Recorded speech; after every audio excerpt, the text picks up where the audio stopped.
The girl impressed everyone present with just one sentence, as she invited the man before her to team up. This man had recently been kicked out of his previous team because all he knew was basic healing magic. The kindly receptionist tried to persuade Senna, telling her Rous was completely useless, unable to even cast detoxification spells, and that's why his former teammates had expelled him. Everyone in town knew he was an undesirable partner and probably didn't have much money, not even enough to cover a night's stay at an inn. Senna quickly pulled out a large bag of coins, indicating she could cover the costs herself. The receptionist tried to stop her, warning against showing off wealth as the area was rife with thugs. She suggested that Senna, clearly a newcomer, should let her introduce a suitable team for beginners for a small fee. However, Senna refused, saying she had long wanted to team up with Rous and approached him directly. They successfully formed a team. Rous filled out the application at the Adventurers Guild reception. Senna, watching him, looked nostalgic and wrote her name on the form too. Rous then paid the reception a few coins from his thin wallet and left the guild with Senna. Knowing she was new, he briefed her on important tips. They were near a labyrinth that no one had yet explored fully, making it a magnet for adventurers and turning the town into the largest labyrinth city nearby. The labyrinth leaked magical energy, attracting monsters to its outskirts, making the Western Plains ideal for beginners, although encounters there were rare. Ignoring the receptionist's advice, Rous took Senna straight into the labyrinth. They soon reached its entrance, where Senna insisted on leading as the vanguard since she was a martial artist, and Rous was just a healer. Her enthusiasm impressed Rous, and they proceeded. Senna proved capable, defeating a group of goblins barehanded and proudly showing off to Rous, who praised her and explained that defeating monsters would yield magic stones that could be sold for money. The stones, storing magical power, had many uses. Senna, eager to learn, listened attentively. The magic stones from the goblins they defeated weren't very valuable, but could cover the lodging for the day. Rous suggested they go deeper. Senna agreed, and they narrowly avoided a trap thanks to Rous's quick reaction. He marked the trap with a stone, which immediately caused the floor to collapse, revealing spikes and impaled corpses below. Rous, a healer by trade, had developed keen observation skills over time. As they talked and moved forward, they encountered a minotaur, a mid-level demon not usually found so close to the surface. However, together, they felt confident they could take it on. Hearing Rous's instructions, Senna wasn't scared at all. She jumped down immediately, rushing forward to fight the orc. However, the orc's body was too tough, and it was difficult to harm it with bare hands. Meanwhile, flying debris scratched Senna's skin, and she almost got hit by the orc. Luckily, she managed to jump out in time. But as the orc pursued her triumphantly, Senna had no escape.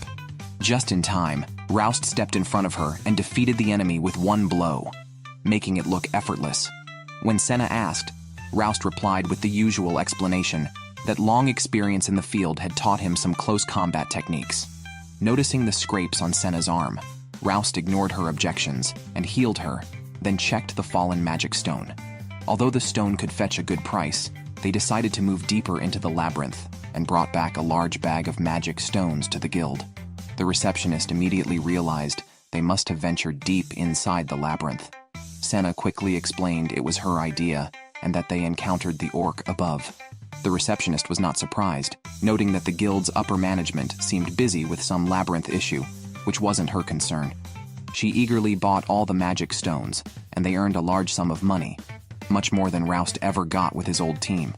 Realizing he had been deceived by his former teammates, Rous felt no desire for retribution now that he had a new partner. As Rous left the guild, a man upstairs was watching him before going down to inquire about him with the receptionist. Learning about Rous teaming up with the blue-haired girl and that they went to an inn, Senna wished to stay in the same room with him, but they could afford separate rooms. After a hearty meal, they retired to their rooms, and Senna fell into childhood memories. She had been saved by Rous as a child and had been drawn to him ever since, deciding to become an adventurer and protect her savior. Now, her dream was realized. Hearing that Rous had been expelled from his team, she hurried to the town, though Rous didn't recognize her, perhaps because her hair color had changed. Senna comforted herself, thinking it was okay as long as she could protect him. Meanwhile, she wondered why others said such a capable person was incompetent. Rous was expelled from his team because during an encounter with a tough nine-headed Hydra, a female teammate was poisoned. Rous, though a healer, lacked detoxification skills, leading to disdain from his teammates.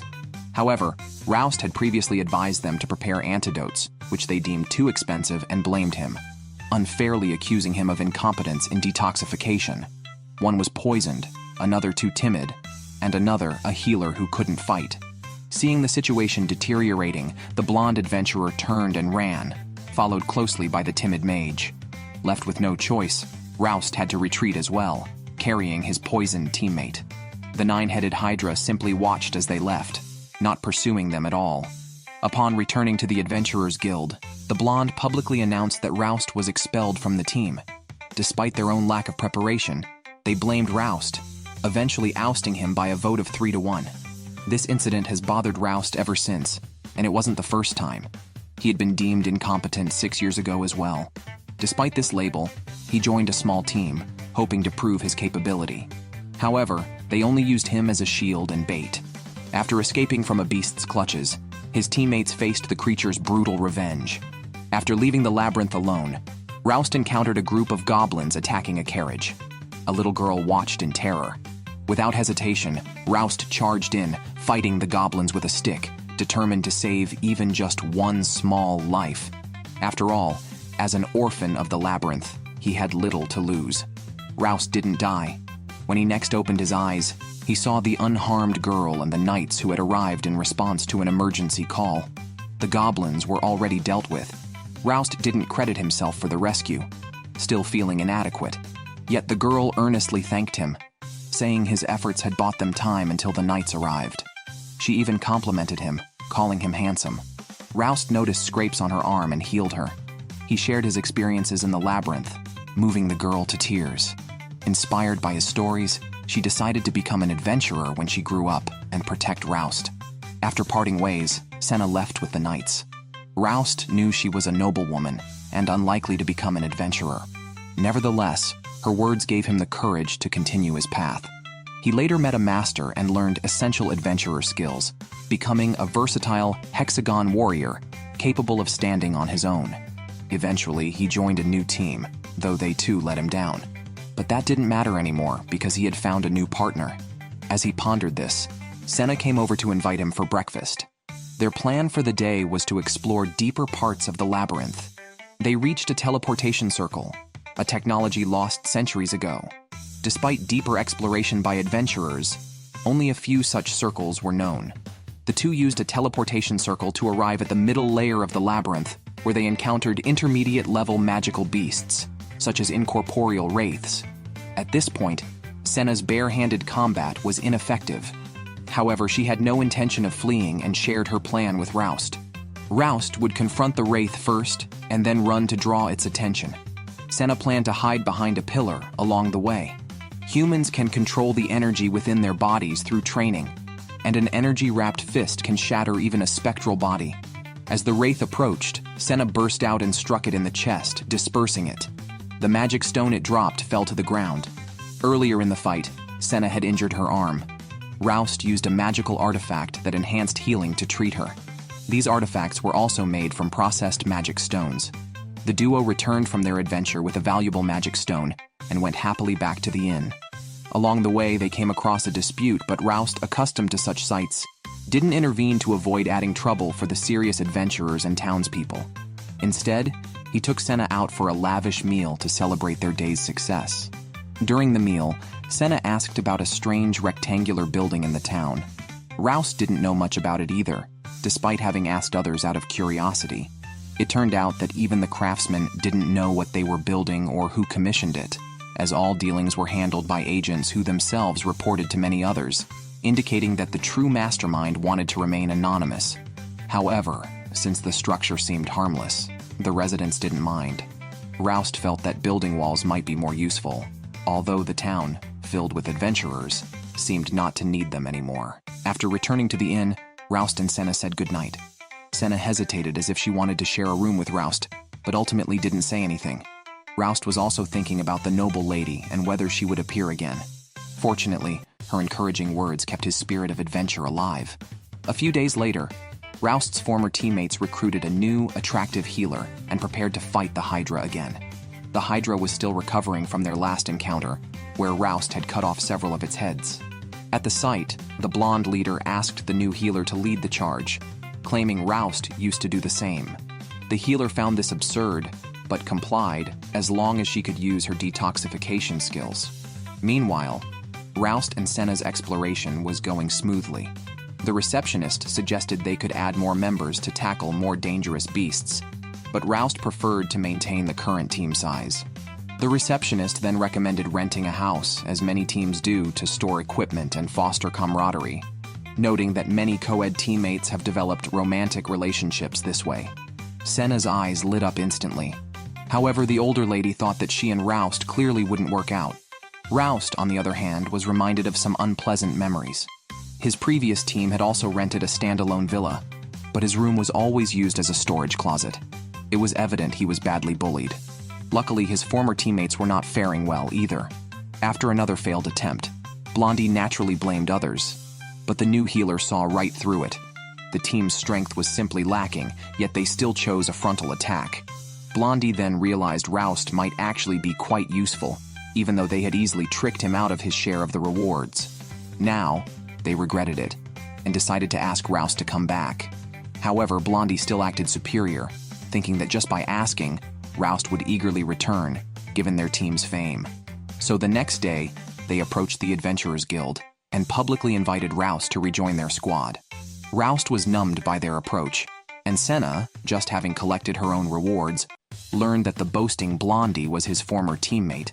Blondie even accidentally admitted that he would throw Roust under the bus if anything went wrong.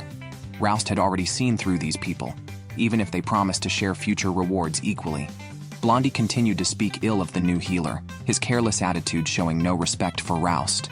Therefore, without hesitation, Roust refused. Senna quickly stepped forward and told Blondie that Roust would never return to them. Blondie smirked, clearly disbelieving her words. Roust then made it clear once and for all that he had new partners and would not be returning. Blondie began to slander Senna out of frustration, assuming she would use Roust the same way they had. This was projection. Seeing his shameless former teammate publicly bullying the young lady, Roust could no longer stand by. He didn't hate these people initially, but if they dared to harm Senna, they shouldn't blame him for not being polite. Realizing Roust was serious, and unable to hide a trace of fear, Blondie could only watch as they left the guild. Unwilling to let it go, he immediately asked the receptionist to introduce him to powerful adventurers, determined to defeat the nine-headed Hydra. Just then, a formidable man approached and disarmed Blondie with a single strike, proving his strength and Blondie's lack of it. But Blondie was adaptable. Wanting strong adventurers even at the cost of embarrassment, he took the man, introduced as Seeger, back with him. Meanwhile, Roust and Senna returned to the inn, where Senna encountered the innkeeper's daughter knocking on Roust's door, saying someone was looking for them. It turned out to be another of Roust's former teammates, the timid magician. She also brought along a new healer, Layla. They came to ask Roust for help. Blondie and his team had foolishly gone to fight the Hydra again, even without buying any antidotes. The magician had realized from the last battle just how powerful Roust was, so she wanted him to rejoin their team to help defeat the Hydra. It seemed that Blondie had not told them about being rejected by Roust. Senna was curious why the young girl wanted to save the reckless Blondie. The young girl knew Blondie had many flaws, but they were still teammates. Hearing the word teammates made Senna angry. If they were teammates, what was Roust then? The young girl cried, saying she was forced into it, and if she didn't comply, she might have been the one kicked out of the team. She was just a novice adventurer and lacked the ability to discern right from wrong. But now she knew Blondie was wrong, yet she couldn't bear to watch her former teammates walk into their doom. Layla told Roust that during her unconscious moments, the girl had been calling out his name, wanting to apologize. Roust softened in the end. He didn't hate these teammates and would not return to the team, but he would help them this time for old time's sake. Then the innkeeper brought a feast for the young girl to enjoy. Layla and the three of them stepped aside to discuss. Remembering Blondie's past comments about Layla, Roust kindly reminded her that this team was not a good place to stay long-term. However, Layla couldn't bear to leave the young girl, so the matter was temporarily set aside. To their surprise, upon their return, they saw Blondie had brought back a new teammate. Layla and Seeger seemed to know each other well. Layla quietly asked Seeger if he had taken on another troublesome task. Initially, Seeger denied it, but noticing the huge sword on his back, Layla asked if it was stolen. Seeger quickly explained that he had officially inherited it from his master, inadvertently revealing his true identity. Satisfied, Layla did not press further. After regrouping, the small team set off to fight the Hydra for the third time. Senna's skills have greatly improved. When exploring dungeons, Rous doesn't need to intervene. Senna can handle everything alone. After killing 2 beasts, another unexpectedly emerged from behind. Fortunately, Rous warned her in time, and Senna instantly took it down with a spinning sidekick, resulting in an instant kill. Right after, her stomach started growling with hunger. Rous then took her to a clearing to eat. The meals were prepared by the innkeeper. During the meal, Rous briefed her about the Hydra. This beast is extremely fierce and venomous, with its body covered in strong muscles that can easily deflect poor physical or magical attacks. Senna couldn't help but worry about Amiya. Luckily, Hydras are not uncommon, and adventurers have developed many methods to deal with them, including specialized antidotes, though expensive. However, Miss Layla can use detoxification magic, which should handle the poison well. Rous also mentioned his former teammates. Though Marugus has a questionable character, his swordsmanship is indeed good. Sibelia's speed and agility are top-notch. She can approach a Hydra from behind, even with its 9 heads. Hearing Rous praise his former teammates made Senna a bit unhappy. She expressed her tiredness of the Labyrinth and suggested exploring elsewhere. The wetlands were nearby, so they headed there. Meanwhile, Marugus and his team were preparing to fight the Hydra again. Marugus was competent, but his abilities were insufficient against Seeger, who nearly severed one of the Hydra's heads with a single strike. Just as Seeger was about to deliver another blow, he stopped, not wanting to steal Marugus's glory. Marugus felt relieved, grabbed his greatsword, and charged at the Hydra again, only to be knocked back by a powerful headbutt. Layla had just finished detoxifying Sibelia. Seeing that Seeger was holding back, she wondered what he was planning. However, their previous attacks had already significantly weakened the Hydra. If Sibelia could keep the enemy distracted and Marugus launched a frontal assault, they might actually succeed in defeating it. Amiya also had magical support, but just then, a Hydra swung its tail, hitting a rock that struck Amiya. As the Hydra approached, fear filled Amiya's heart, fueling the wounded beast's strength. Marugus quickly asked Seeger what was happening. With her broad knowledge, Layla recognized the black mist as a source of magic, typically found in the deepest parts of the Labyrinth. The Hydra, having absorbed a great deal of magic, became lively and mutated, regrowing a severed head. They were no match for the Hydra now, but the arrogant Marugus refused to give up. He charged forward, trying to chop off another head, only to shatter his sword. As the Hydra lunged to bite, Rous suddenly blocked the attack. Seeger followed with a strike, each landing a hit on the Hydra. Knowing Rous was a healer, Seeger asked him to treat Amiya. However, Amiya's condition was poor, and Rous only knew basic healing spells. Layla was about to dismiss his efforts as futile when she saw Rous successfully layering healings. His former teammates weren't surprised, and, astonishingly, Amiya's wounds actually healed. Layla was shocked. Normally, even drinking many potions wouldn't cure a cold immediately, similar to how healing spells worked.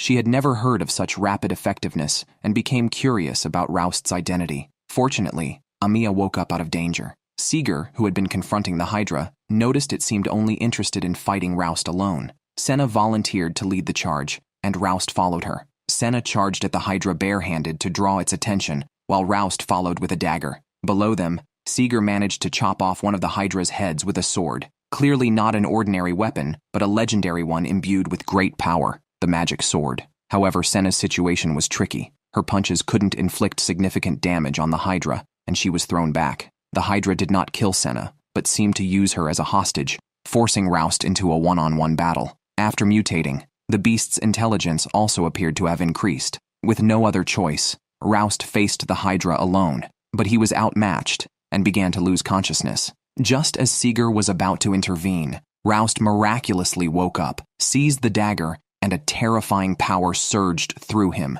He transformed, growing a horn on his head. With a few swift strikes, Rous decapitated the Hydra, and its body disintegrated instantly. It was a one-hit kill. However, Rous then collapsed again, only to wake up shortly after. Senna was cured of her poison by Layla, who eagerly asked about his transformation. Meanwhile, Marugus was foolishly cheerful, praising Roust's formidable power and even suggesting he could defeat the Labyrinth's master, as if they hadn't once expelled Roust from their team. Marugus shamelessly proposed sharing the Hydra's dropped magic stones only with Roust and Sibelia, deeming the others useless. This time, Amia was expelled from the team. Marugus went so far as to suggest selling her as a slave, discussing this openly in front of everyone. Unable to bear it, Senna punched Marugus, who angrily cited the guild's prohibition against adventurers fighting each other, threatening her with expulsion. However, no one would testify for him, especially since Marugus and Sibelia were openly discussing human trafficking,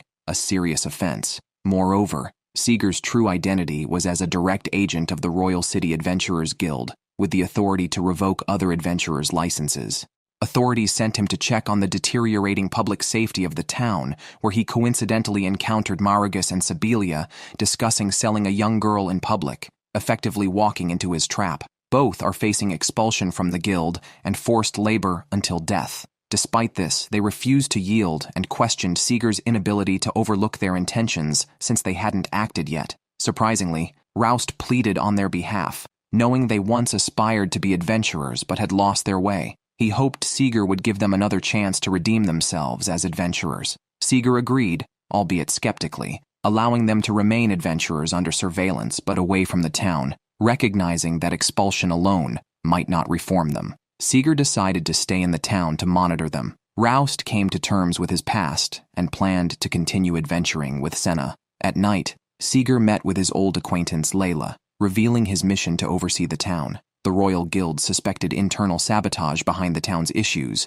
and sought to uncover the truth with Layla's help. They were former teammates, and she agreed to help, requesting that Amia join their team. Seeger readily accepted, seeing the benefit in additional support and increasing the number of people under his watch, including Roust. Layla, Seeger, and Amia formed a new team. Roust was happy for them, but continued as a duo with Senna. Today, they needed to visit the guild to exchange the magic stones they collected from defeating the Hydra the day before for money and to check for new missions. Senna found fighting monsters somewhat tedious. When Senna heard how considerate her brother was being, she blushed instantly. However, upon entering the guild, the atmosphere felt off. Everyone had heard about Rous defeating the Hydra, and given the town's many rogues, there was concern they might target the magic stones. Roust quietly warned Senna just before an adventurer team stopped them. The team's leader wanted to talk, not to steal the stones, but to apologize to Roust. The adventurers knew of Marugus's bad nature but had failed to help Roust, even mocking him as incompetent. Now that Marugus was gone, and Roust had proven his strength, they felt ashamed. Senna was not so quick to forgive, considering the long period of mockery Roust endured. She suggested they kneel for 3 days and nights as penance, which alarmed Roust. He quickly intervened, saying that would turn him from being seen as incompetent to being a villain. The adventurers were relieved, and Roust told them he had only managed to defeat the Hydra with help, still considering himself an incompetent healer and asking to be called as such. With the situation resolved, Roust and the adventurers made peace. Then, he and Senna took the magic stones to the receptionist. Because these stones were from a mutated Hydra, their value had increased tenfold. Mutations were rare, usually occurring deep in labyrinths, yet the Hydra had mutated in the swamp. Roust and Senna had also encountered orcs wandering the upper levels, suggesting something unusual was happening in the labyrinth. Other adventurers had noted similar incidents, and normally the guild would send a team to investigate. As they discussed this, their supervisor, Mr. Hazam, approached. After hearing their concerns, he reminded them that the guild was too busy for such minor issues, and even suggested that if Roust was so worried, he should leave town. Senna was angered by Hazam's dismissive attitude toward her brother. The receptionist was not surprised, knowing their branch chief, Masuto, hardly ever appeared, and let Hazam run things. Rumors said Masuto was an old man, which explained his absence. Hazam was strict, and the staff feared him. As an adventurer, Roust had no say in guild affairs and had to drop the matter for now. Then Roust and Senna began selecting missions. Senna was interested in a mission to subdue a magical beast. However, the front desk clerk advised them against taking it because a phoenix had recently made its nest near the middle layer's teleportation circle, which was why the bounty was set so high. She explained that a healer and a martial artist alone could not defeat it. At a minimum, they would need a warrior, a mage, and a healer capable of group healing. This setup perfectly described Layla's team. The pair immediately sought out Layla's group. Layla thought it was a good idea. Seeger also wanted to keep an eye on Rous, so teaming up would be more convenient. Amiya had no objections. She felt ashamed of her past actions towards Rous, but since Rous himself didn't mind, they decided to set out early the next morning. Today, they would buy some equipment and supplies. Rous took Senna to a potion shop because potions were more effective for treating burns than healing magic. Senna thought Rous was very knowledgeable. While she was pondering this, she was suddenly hugged by an older sister figure, which startled her into throwing a punch. However, the woman easily dodged it. It was then that Senna recognized her as Miss Rama, a very strong adventurer from the great magical world.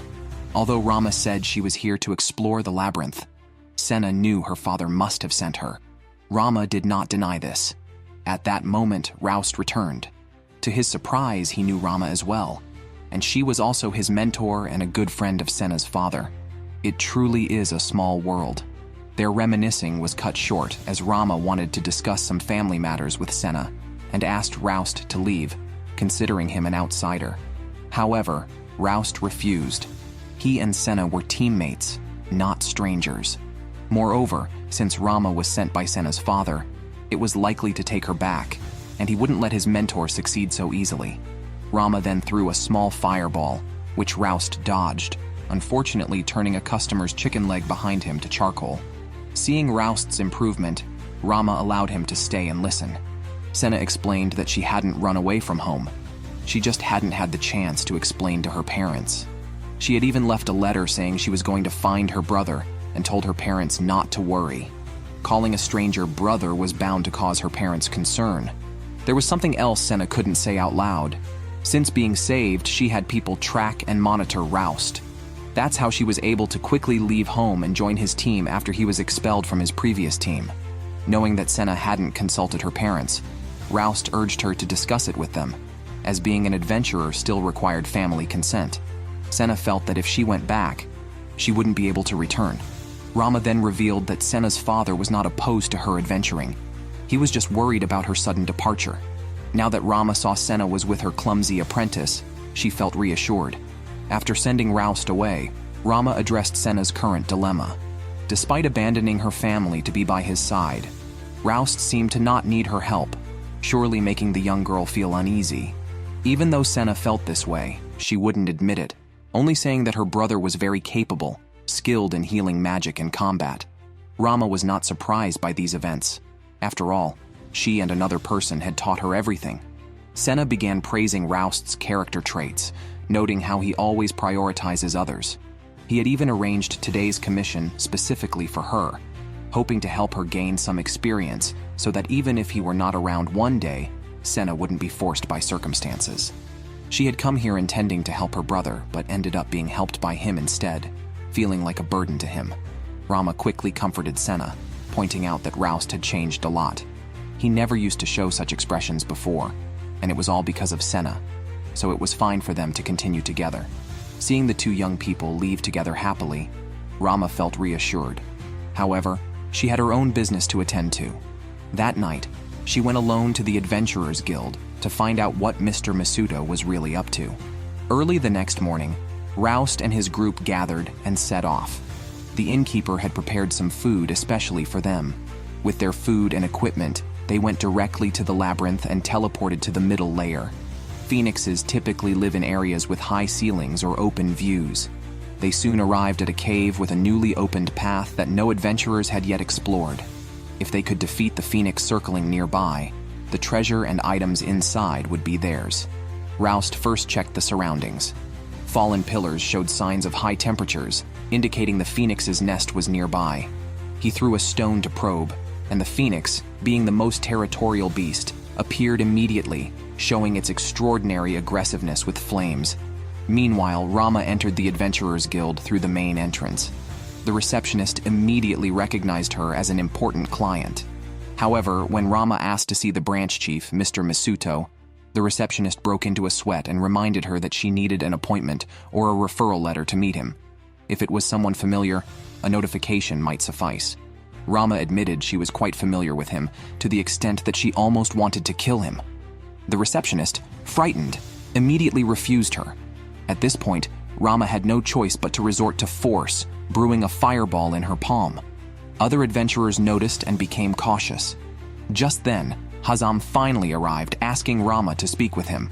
At the same time, Rous and his group were bracing themselves. Flying monsters are indeed difficult to fight. They regretted not buying a bow in advance. Neither Roust's sword nor Senna's fists could reach the phoenix. Senna thought the phoenix couldn't reach them either, but before she could finish her sentence, a fireball shot by the phoenix hit them. Rous immediately dove to protect her, surprising her with his ability to attack from a distance. Rama visited the guild to discuss what Rous mentioned yesterday. Having been to this town before, she noticed more changes this time, such as an increase in thugs, which she suspected were summoned by the guild. Moreover, there were mysterious stone pillars all over town. What exactly were they? Hazam pretended to be clueless, claiming they had nothing to do with the guild. But Rama, experienced as she was, didn't believe such nonsense. Everyone knows the Adventurers Guild holds absolute power, almost making its president the king of the town. Yet Hazam, acting as the interim president, claimed ignorance of these happenings, which was unlikely. She had already done her research. The guild not only brought in notorious adventurers, but also expelled any who questioned its methods, as if it didn't want them in town. Was something big about to happen that required sacrificing many adventurers, hence keeping some expendable ones like those from the Labyrinth rampage? Meanwhile, Roust's group was struggling against the Phoenix. They couldn't hit it, and were hard-pressed to defend against its fireballs, choosing to dodge temporarily. Fortunately, their team had a mage, Seeger, who suggested that Amiya use long-distance water magic to attack the Phoenix's wings, which were covered in flames like feathers. By extinguishing them, they hoped to force it downward. While Amiya prepared the spell, Seeger would protect her, with Rous and Senna assisting. The trio drew the Phoenix's attention, allowing Amiya time to ready her spell. She finally conjured a water arrow and shot it at the Phoenix, forcing it to land. Seeger seized the opportunity to strike, but his cut was too shallow, and the creature flew up again. On the other side, Hazam denied Rama's claims, but she was not easily fooled. Although Labyrinth rampages were rare, the recent abnormalities in the town were real and indicative of such events, especially with the mutation of magical beasts. It was evident that the town and its surroundings were saturated with magic. In fact, after being injured, Roust's phoenix unexpectedly mutated. Its red flames instantly turned into a more terrifying blue. Encountering two monster mutations in just a few days was definitely suspicious. They didn't have time to investigate the cause, as dealing with the Phoenix was more urgent. Amiya was nearly breaking down in fear. She always wondered why such things happened to her. Frightened, she couldn't help but step back, causing Layla to panic as well, since Amiya was the only mage in their team. If Amiya fell into a state of fear again, it could end like the last time with the Hydra, where the enemy grew stronger. How could they comfort Amiya? Unexpectedly, at that moment, the Phoenix charged towards them. Amiya's legs were frozen in fear, and Layla had to drag her away. Thankfully, Seeger returned just in time, blocking a burst of flames with his sword. While defending against the fireballs, he tried to awaken Amiya. Layla also reached out to Amiya, but Amiya refused because she could stand on her own feet. Meanwhile, Senna and the others were buying time for Amiya's magic. Senna's fists were ineffective against the Phoenix, and her gauntlets easily caught fire. The Phoenix seized this opportunity to charge at her. Rous quickly stepped in front of Senna. His sword was too ordinary and got burnt after a single block. Fortunately, Amiya's magic was nearly ready, and Layla was replenishing her mana. Finally, another arrow was formed, this time an ice arrow which was more powerful. It shot the Phoenix down, but the creature suddenly changed its position in midair. Seeger couldn't reach it, but Senna could. She agilely jumped into the air, stepping on the ruins, and infused her feet with magic, kicking the Phoenix's head and slamming it to the ground. Rous then stabbed its core in the forehead with a dagger. The formidable Phoenix was finally defeated. Everyone praised Amiya for her brilliant performance. Overjoyed, Amiya wept, having overcome her past trauma. However, Seeger and Layla felt it was a pity they didn't see Rous enter that state again. It seemed they had to keep observing. When Rous and the others returned to the inn, Rama had been waiting for a long time. She wasn't surprised that they had successfully hunted the phoenix, so she also earned a lot of money and insisted on treating her master to a good meal. Rous, not being stingy, decided to treat everyone to a feast. Rama, after drinking too much, blurted out Senna's true identity. She was actually the daughter of a countess. Hearing that countess's surname, Rous finally remembered the girl he had once saved. That girl was Senna. Inside the Adventurers Guild, Hazam reported to the rumored President Misuto about the mutation of the monster and the arrival of the flame god Rama in this town. Rous and his group only got a bag of money for the Phoenix magic stone they found. Senna was shocked by the low value. However, the front desk lady suggested she check the contents of the bag first. To their surprise, it was filled with shiny gold coins. To avoid attracting unwanted attention, Rous quickly had Senna secure the money and gave the front desk lady some silver coins as a tip. Meanwhile, a puppeteer on the street was telling an exciting story about a hero defeating a wicked dragon, captivating a group of children. Rous and Senna were nearby, enjoying breakfast. Having just sold the magic stone for a good sum, Senna suggested they rent a detached house together. Rous seemed hesitant and asked if Senna was unhappy with the inn. Senna quickly denied it, stating the inn was comfortable and the landlady was kind. However, the frequent noisy disturbances made it hard for her to have quiet time with her brother, which is why she wanted a place where they could have long talks by the fire on cold nights, drink hot beverages, and discuss their adventures, allowing their relationship to grow warmer and more intimate, culminating in a passionate kiss by the furnace. Lost in her fantasy, Senna was reluctant to consider Roust's reluctance to rent a house, thinking it was better to save their money for emergencies, and they hadn't yet responded to Seeger's suggestion to merge their teams after the last Phoenix hunt. Rous liked the idea of forming a team since Seeger was a strong ally, which would allow them to venture deeper into the Labyrinth. Though Senna preferred a world just for the two of them, she supported Roust's decision, and they ended up forming a team, celebrating later at the inn. Amiya, the youngest, was tired, so Layla took her back to the room. Before leaving, Layla reminded Seeger to build a good relationship with Rous. Senna followed and shared her worries with Layla about living with Rous and his rejection, fearing he disliked her. Layla reassured her, sensing that Rous cherished Senna and might be the type to slowly reduce the distance in their relationship, which instantly relaxed Senna, appreciating Layla's extensive experience in romance. Downstairs, Rous and Seeger were having a man-to-man talk. Seeger noticed Senna's interest in Rous and questioned if his firm rejection stemmed from dislike. Rous quickly denied this, explaining that Senna was his salvation during tough times and his hope when he felt hopeless about the future. When he was ousted from his previous team, it was Senna who approached him to form a new team, making it impossible for him to dislike her. Seeger understood and asked Rous if he liked Senna. From Roust's expression, it was clear he did. Meanwhile, Layla and Senna were discussing Seeger. Layla and Seeger had been teammates before. Many men had pursued the beautiful Layla, joining their team just to get close to her. Amiya, who had just sat up, eagerly joined the conversation. Layla revealed that one man who failed to win her over tried to force himself on her while Seeger and the others were away. Fortunately, Layla defended herself successfully and managed the situation without further consequences. Seeger, feeling guilty for allowing the man into the team, kicked him out and then disappeared himself, only to unexpectedly meet them again in this town. Layla wasn't blaming Seeger. She was just upset he had disappeared suddenly. The innkeeper's young daughter, who had walked in during their talk, immediately sensed that Layla liked Seeger. Unfortunately, Seeger was oblivious to Layla's feelings and was more focused on gossiping about Roust's love life, questioning why Rous wouldn't live with Senna if he liked her. Rous was about to explain when the front desk lady interrupted with her investigation results, commissioned by Rous. It turned out Rous had been investigating Senna, who was indeed the only child of a count and countess, likely to inherit the title. Senna had insisted on becoming an adventurer despite her father's initial disapproval, which ceased after a particular incident involving her hair color changing from blonde, like her parents, to blue one morning. This was also why Rous hadn't recognized her at first. Her father's sudden approval raised suspicions of a serious, undisclosed reason, possibly related to her health, though Rous and the front desk lady disagreed, noting Senna appeared perfectly healthy. The investigation confirmed that Senna's adventuring was with her family's blessing, relieving Rous.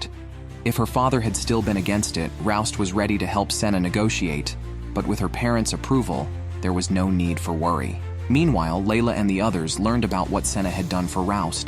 Layla couldn't help but feel moved, wondering when she could be as proactive as Senna. The other three, inspired, decided to give her a push and led her straight to Seeger. Gathering her courage, Layla asked to speak with Seeger alone. The two went up to the terrace, encouraged by her three close friends. This time, Layla decided to be direct and asked Seeger if she could be his partner, not just in adventures, but in life. Seeger, confused, wondered if they weren't already on the same team. Frustrated, Layla explained she meant a life partner, not an adventure partner. Only then did Seeger realize what she meant, his face turning red.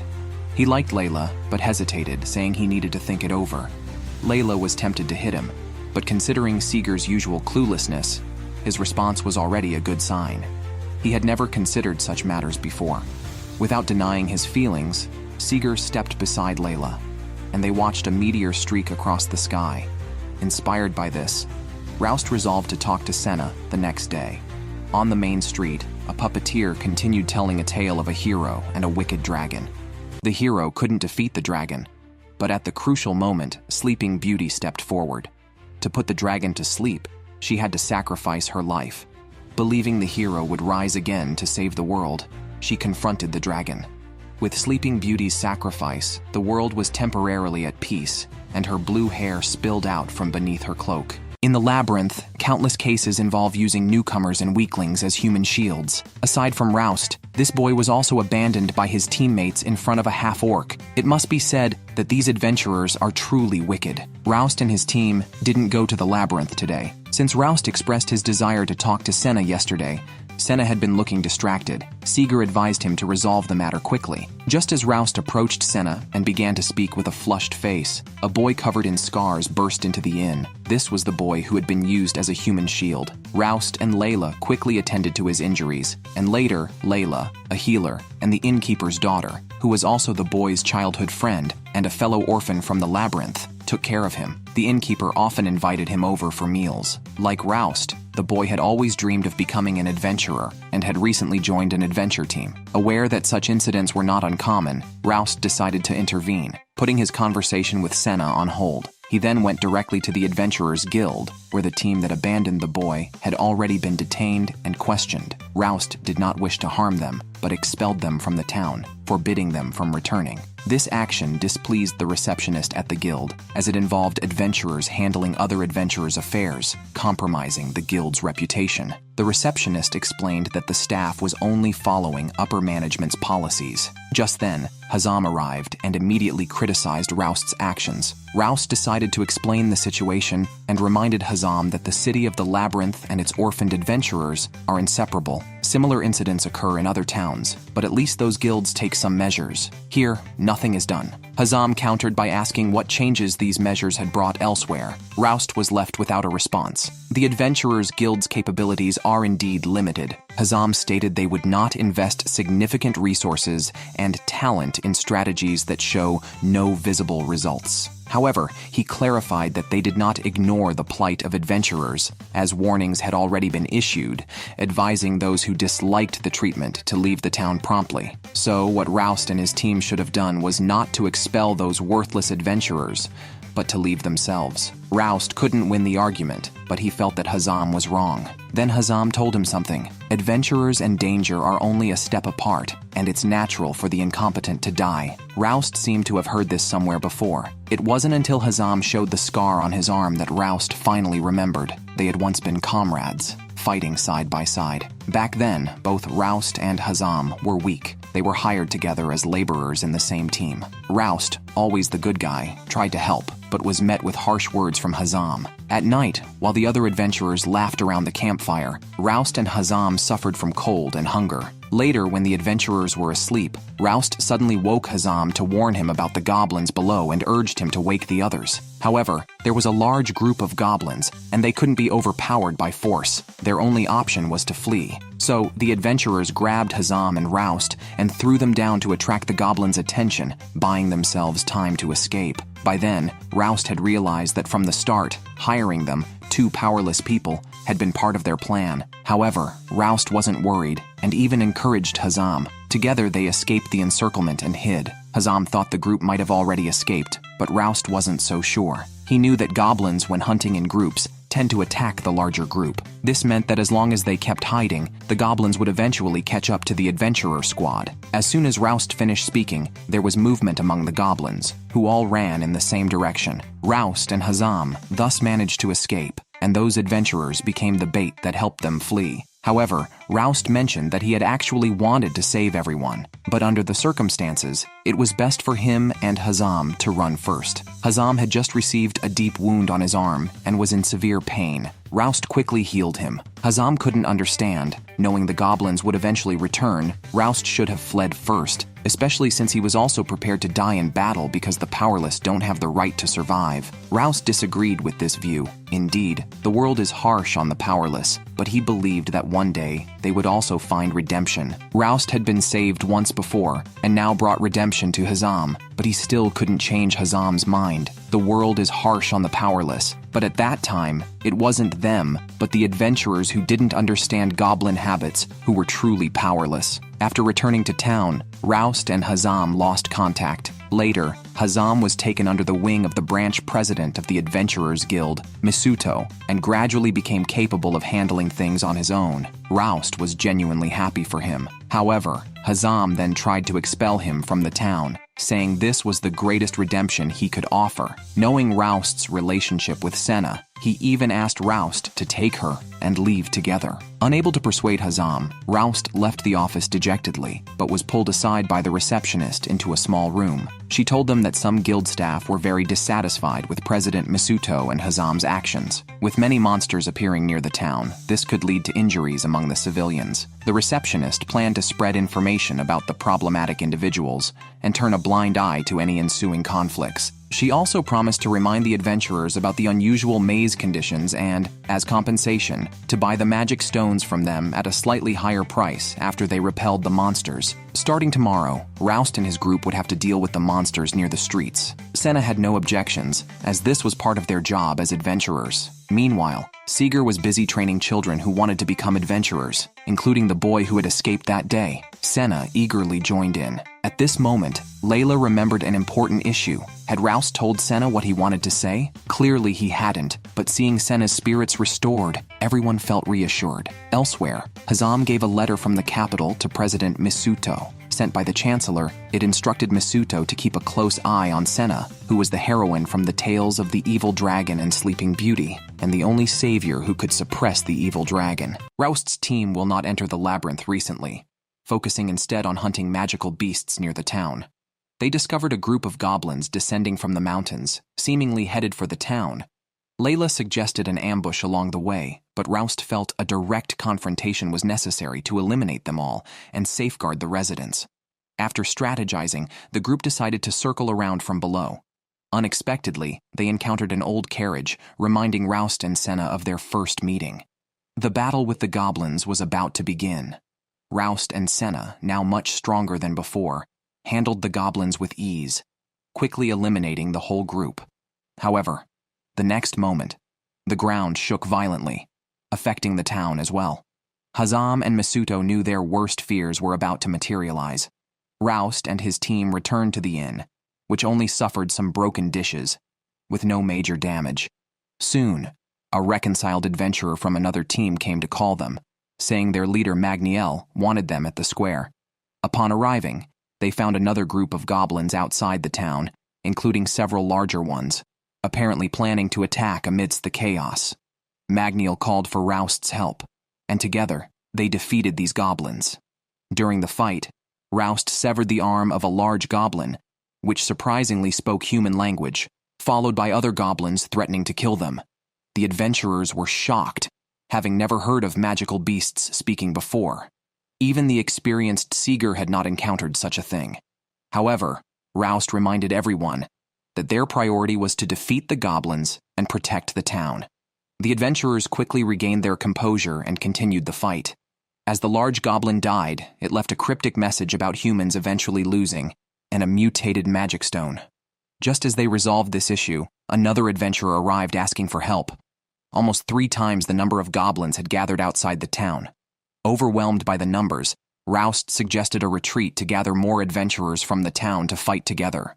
When they reached the Adventurers Guild, it was crowded with adventurers, attracted by a high bounty posted by the guild for defeating beasts from the Labyrinth, with advance payment offered. This was also Hazam's directive, aligning well with Roust's plan to assemble the adventurers. Just then, Rama appeared again. She had never left the town. Facing her master, Roust gained confidence and shared his speculation. Suddenly, a large number of magical beasts surged out of the labyrinth. It seemed the only possibility was a labyrinth rampage, a phenomenon where numerous beasts emerge from the labyrinth. Normally, this subsides within a day, but sometimes the beasts continue to appear, potentially turning nearby villages and towns into ruins. This occurs when the magic inside the labyrinth accumulates to a certain level. To prevent this, adventurers hunt these beasts, while also allowing the labyrinth to generate new ones to consume the magic. This is why the Adventurers Guild exists. However, it had been many years since the last rampage, and it was largely forgotten. The last one was 100 years ago, and Rama's great-grandfather was a survivor. Despite the presence of many adventurers nearby, the labyrinth's magic had accumulated excessively. Rama was unclear why. Now they could only try to resolve it. If it lasted several days, no amount of effort from the adventurers could prevent damage to the town.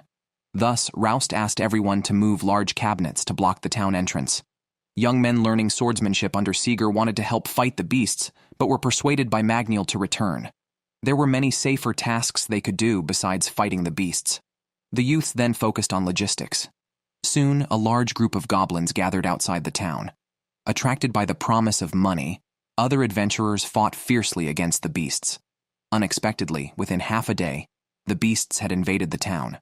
Rous blamed himself, but was stopped by his master, who reminded him that this was everyone's first experience with a rampage and that they had done well. They should continue fighting with all their might. Besides goblins, even a lower-tier Bone King from the middle layers appeared. Luckily, Rama helped, quickly dealing with the wraiths with a few fireballs. Before they could relax, another wave surged in. This time, Seeger and Rous planned to charge in directly. Unexpectedly, Seeger slipped on a wooden log. Just as a magical beast was about to strike him, the next second, the beast vanished into smoke. Soon, the other beasts met the same fate. A handsome man with glasses then appeared before everyone. Surprisingly, Roust's team recognized him. Both Rous and Senna had learned swordsmanship from him, and Seeger was his disciple. At that moment, Rama ran up, complaining that Ronald had arrived too late. The two immediately started arguing. However, with a group of beasts still looming, Ronald quickly dispatched them. Suddenly, a door opened in the wall, and Hazam emerged, stating that Masuto's vice chair wanted to meet Rama. Rama felt he should meet the old man. Seeing this, Rous also requested to accompany him, and eventually, Hazam brought Senna along too. Senna was unsure why she was summoned. Rous gripped his knife, vowing to protect her no matter what. Yet Rama advised him to ease his mind, asserting he was no match for Masuto. Even she couldn't defeat that person. As they spoke, they entered a small dark room. However, upon seeing the old man, Rama immediately attacked him. Surprisingly, the legendary Masuto turned out to be an elf, the last of his race not favored by the gods. Moreover, he was Rama's master. The old elf before us is already 600 years old and masters all magic, even surpassing Rama, a formidable magician. However, Masuto turned his attention to Senna and sighed deeply. Rama, tired of the secrecy, directly asked him what he intended to do. At this point, Masuto admitted that he had summoned problematic adventurers to the town to use them for money at such times, and drove the good ones away to avoid involving them and the townspeople. He had known that the nearby labyrinth was about to go berserk, a fact indicated by recent events. Yet, if Masuto had known, why hadn't he warned everyone? This would have allowed preparations for the monster attacks and early evacuation. However, they only knew a rampage was imminent without knowing the exact timing, which could even be years away, making early warnings somewhat futile. After hearing this, Rous was furious, but Rama sensed there was more to the story. Misuto revealed that the order to keep quiet came from higher-ups, the figures overseeing all adventurers' guilds. A labyrinth rampage usually lasts several days, and while the emerging monsters could destroy several cities, they would vanish once their magic was depleted. The higher-ups, considering the distance from the capital, felt it wouldn't affect them and chose not to cause panic and national chaos, opting instead to sacrifice the town. Unable to watch the town turn to ruins, Misuto took measures in silence. The white pillars in the town were Misuto's last resort for protection. He did not deny this and also proposed a deal to Rama. The rampage had just begun, and the adventurers lacked the strength to guard the town tirelessly. They needed Rama, who possessed the most magic, for assistance. While Rama intervened, they would delve into the deepest part of the labyrinth to defeat its master. Although no adventurer had yet seen this master, Hazam said they had roughly pinpointed its location. Rous found the terms of the deal vague, but if they could defeat the labyrinth master, it would cut off the monster's magic supply and end the rampage. Convinced by Hazam's confidence, Rama agreed to the deal. Ronald and Seeger are still fighting valiantly outside. The monsters flooding into the town are increasing in number and becoming more advanced. To protect the children behind them, Seeger decides to charge into the horde alongside Ronald. Meanwhile, Hazam leads Rama and two others to a device. Rama opens the door and warns Rous before entering that, although they are currently allies, they should not trust Misuto too much. Rous nods in confusion and hears his master say goodbye before the door closes. The next moment, a beam of light shoots into the sky, and magic instantly covers the entire town, forming a solid protective wall that prevents the monsters outside from entering. The adventurers then focus solely on eliminating the monsters within the town. Rous and Senna rush back to reunite with Seeger and inform everyone about the deal made between Rama and Misuto. Although no one mentions it, Rous realizes that the protective wall was created using Rama's magic. Creating such a large-scale barrier requires a significant amount of magic, and even for someone like Rama, magic is not inexhaustible. Soon it might be depleted, and under normal circumstances, a mage whose magic is exhausted would fall into a coma. However, Rama had just entered a magical artifact designed to forcibly draw the magic from anyone inside. As long as the town needs that wall, Rama will have to overexert himself to continue providing magic until it runs out, leading to his death. This is why Rama left that farewell message. Just then, a golden griffin, a high-level monster, flies towards the town, repeatedly striking the barrier in an attempt to break through. The protective wall, made using elven technology, is sturdy, but not indestructible. The damage it sustains affects the consumption of magic. If the griffin continues its assault, Rama's magic will be depleted even faster. Rous steps forward without hesitation, but Ronald points out that this responsibility is not his alone to bear. Since they all allowed Rama to enter the device, they all share the blame. Together, they rush out to clear the lesser monsters blocking their path and prepare to quickly advance towards the griffin. Unexpectedly, the goblins and orcs suddenly retreat, and a white figure appears before them. It's actually the white wolf Fenrir, said to run as fast as thunder. It is reputed as the strongest beast on land, comparable to a griffin.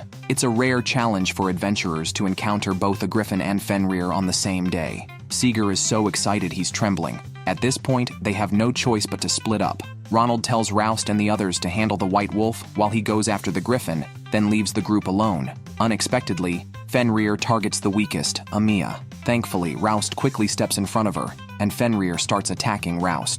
Surprisingly, Rous is also incredibly fast, but humans can't match beasts. Soon, Rous gets slashed on the arm by Fenrir due to a missed dodge. Just as Fenrir charges again, Seeger finally intervenes. Senna and Layla drag Rous away while Amiya supports Seeger from behind. Fenrir howls, summoning a wraith that charges at Amiya. Fenrir then attacks Seeger. Seeing this, Senna immediately fights the wraith. After Fenrir knocks Seeger aside, it targets Layla, then picks up Rous and throws him hard to the ground. Seeing Rous motionless, Senna explodes in anger, daring to harm her brother so badly. She rushes at Fenrir with fierce moves and angry punches, temporarily overpowering it. Amiya tries to cover Senna, but they are too close for her to aim properly. At that moment, Senna kicks Fenrir away, but it quickly returns. Its sharp claws and lightning speed gradually overpower Senna, who can barely catch her breath. Finally, Senna's shoulder is slashed by Fenrir's claws. Fenrir presses its paw on her like prey, but Senna suddenly smiles, indicating that it's not the ultimate winner. Next second, Rous, pretending to be unconscious, drops from the sky with a dagger and stabs Fenrir. Rous had faked unconsciousness and secretly signaled Senna to buy time until he was healed. Senna did just that. Eventually, Fenrir completely vanishes. Senna then closes her eyes, relieved. When she wakes up, they are back in town. Ronald has also dealt with the Griffin, temporarily securing Rama's safety. Of course, they still rely on Misuto and others to keep their promise to defeat the Dungeon Master to release Rama. Seeing her teammates safe, though disheveled, Senna can't help but smile. However, the next second, Hazam suddenly appears behind her, taking her hostage and retreating back through a door that instantly disappears. While the adventurers were fighting fiercely against the rampaging magical beasts, the young boys and girls were also busy.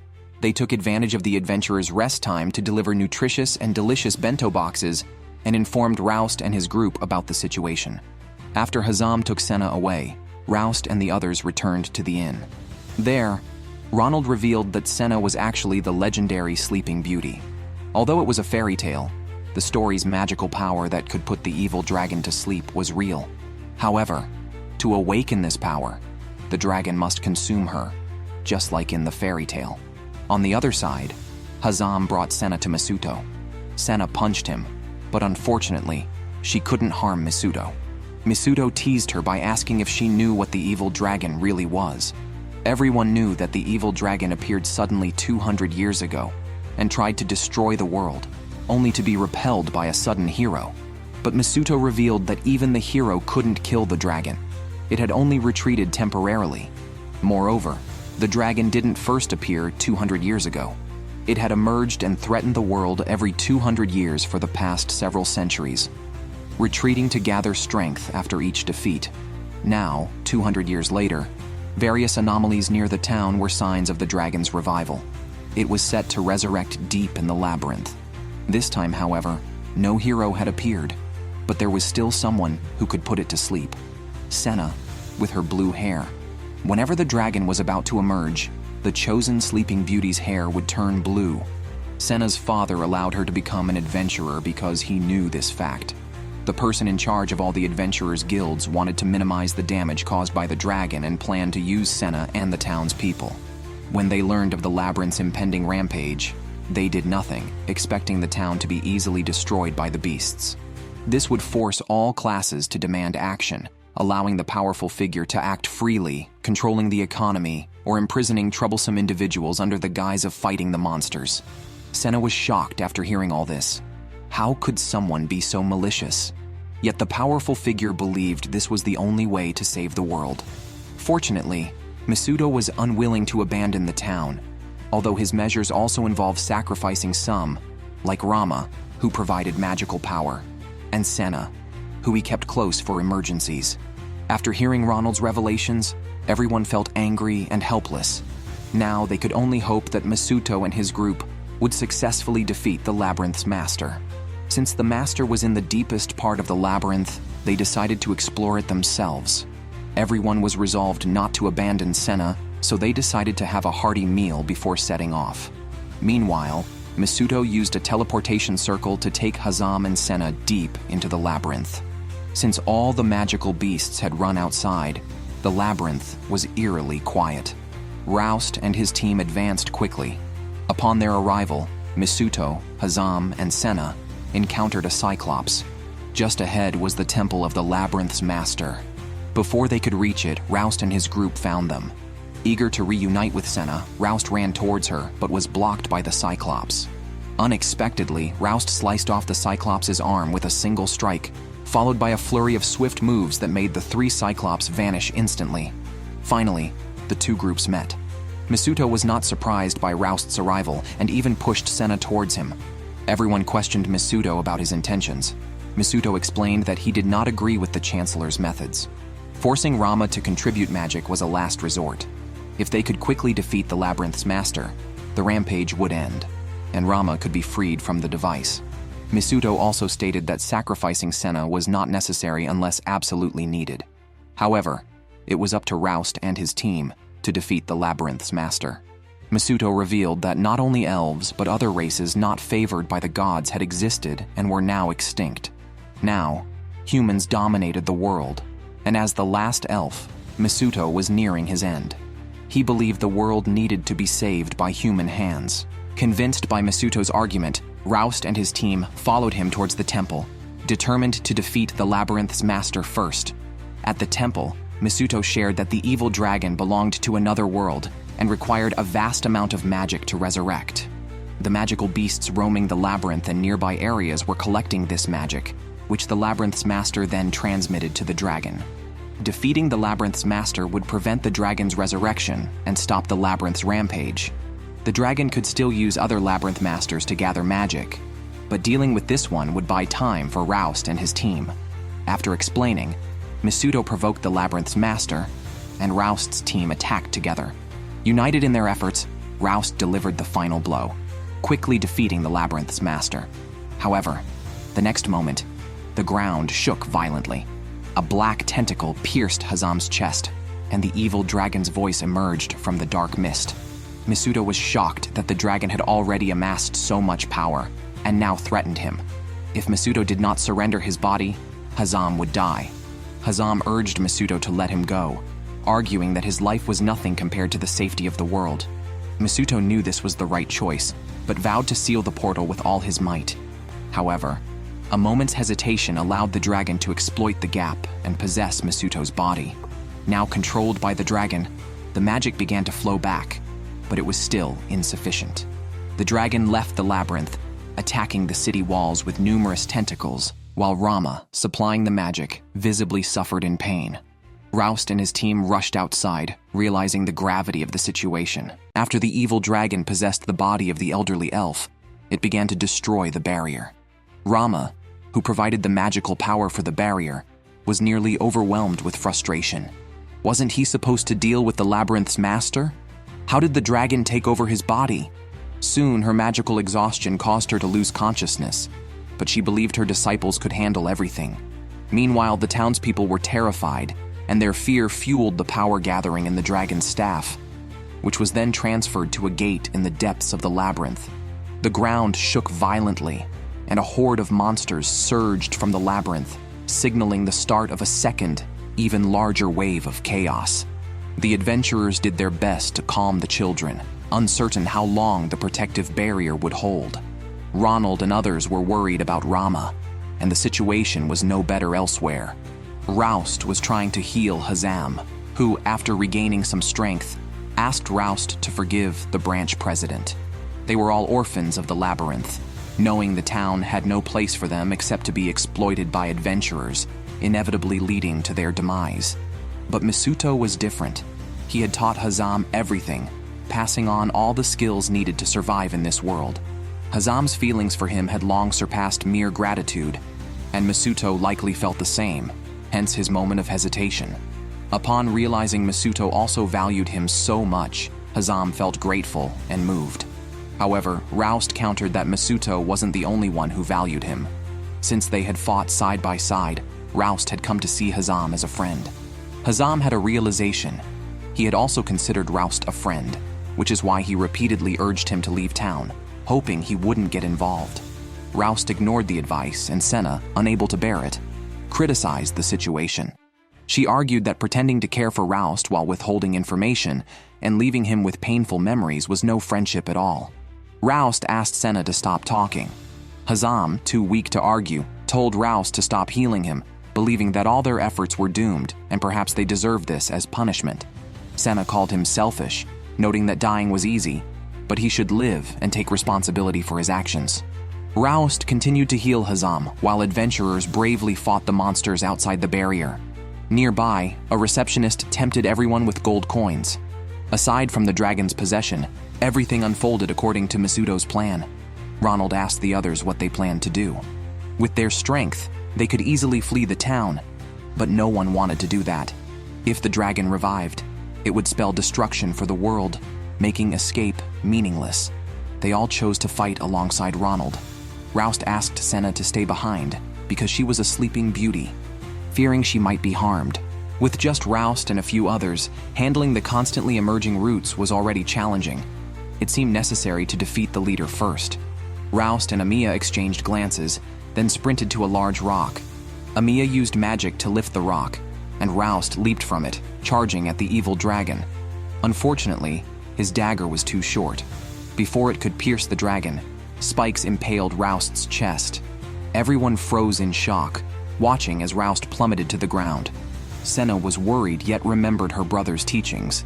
However, Hazam reminded her that she would regret not acting now. Senna rushed out and reached Roust with others covering her. Layla followed closely and began healing Roust. Meanwhile, the barrier was close to collapsing, and Rama's expression grew more pained. The protective wall was about to crumble. At this point, Senna bravely stepped forward, although Ronald informed her that while Sleeping Beauty's power could put the dragon to sleep, it was not strong and would last only about 10 years. Nevertheless, Senna was willing to take the risk, believing that Roust would find a hero to defeat the dragon again within that time. Fearlessly, she approached the dragon, which, despite knowing it would fall asleep by absorbing Sleeping Beauty's power, couldn't resist the urge to consume her. Just as its hand was about to touch Senna, Roust awoke again. Horns grew on his head, and a powerful force surged within him, astonishing the dragon. This was not a power any human should have, and Roust was not a god. At this moment, the original soul within the body, Misuto, showed no surprise, mocking the dragon for not knowing everything and stating that Roust was very strong. Indeed, the next moment, Roust was overpowering the dragon, each punch unstoppable and leaving the dragon defenseless. However, the onlookers were only worried. Ronald expressed concern that if this continued, Roust might not return. Senna looked at Roust, who seemed like a fierce deity, but her mind recalled the gentle brother she knew. Crying, she pleaded with Roust to return to his former self. As Roust was about to deliver the final blow, Senna fearlessly stepped in front of him. Fortunately, Roust regained his senses in time.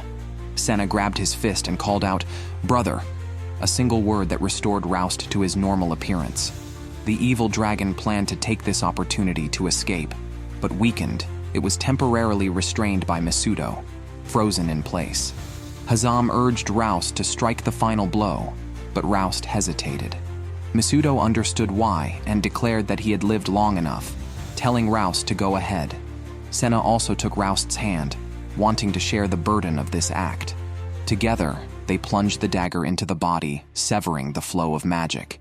The evil dragon disappeared from Misuto's body, ensuring they didn't have to worry about its revival for now. The magical energy around the town gradually dissipated, and soon the chaos would end. Unfortunately, Misuto would not witness any of this. After the monsters retreated, the magical power supply to the barrier finally ended.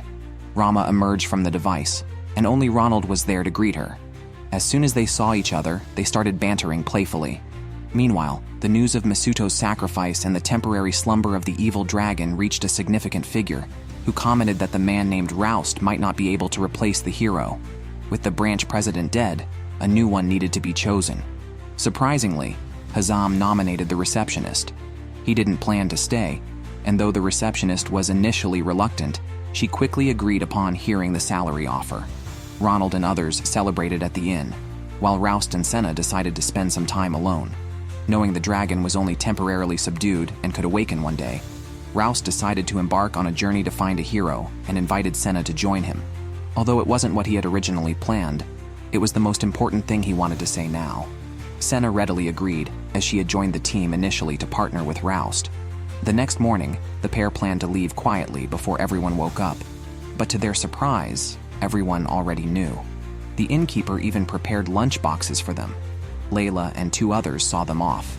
After all, they were all adventurers, and who knows, they might meet again in the Labyrinth one day.